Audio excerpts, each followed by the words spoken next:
A lenda is a myth, a legend, or a story that is mostly conceived in the depths of our imagination but holds some historical truth. Passed down through oral transmission, the story often teaches a moral of life lesson that can transcend the time from which it came.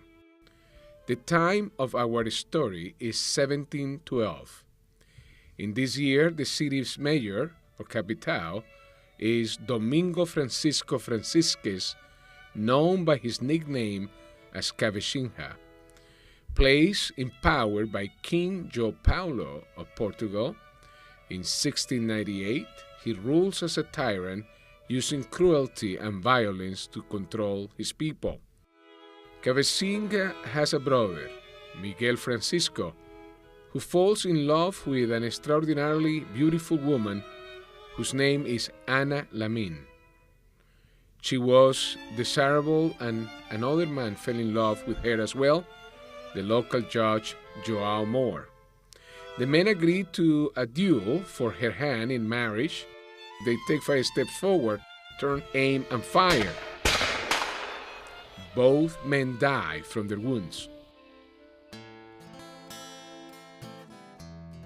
Cabecinha blames Ana for his brother's death and searches for her in the streets of San Francisco. When he finds her, in a rage from his grief, he shoots her at close range with his arquebus. This gun ignites her clothing and she burns to death. Cabecinha orders that no one help her as she burns alive and declares to the people that her body is to remain in the streets for the carriers to run over her and the animals to devour her. Ana is never buried. Soon after Ana's death, Cabecinha's young son dies from a sudden illness. He expects to bury inside Our Lady of Grace Church under the front altar. This is the traditional place of burial for people of high status or honor in the city. However, the priest, Friar Fernando, refuses to allow Cabecinha's son to this burial place. He refused him this honor because of Cabecinha's history of profound cruelty.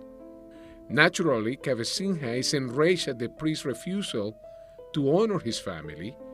He orders his men to arrest the friar, and at dawn, Friar Fernando is placed in a canoe with his hands bound. He's given only a few dry fish called cambiras.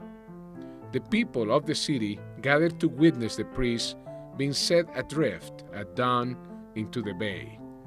Cabecinha's parting words are, "Let us see if your God will save you." According to accounts, before he is sent out into the bay, the priest curses the city, saying that San Francisco will never become prosperous. The friar drifts from several days out to the sea, but is rescued by local indigenous people who returns him to the city. When the priest returns, he banishes Cabecinha from San Francisco.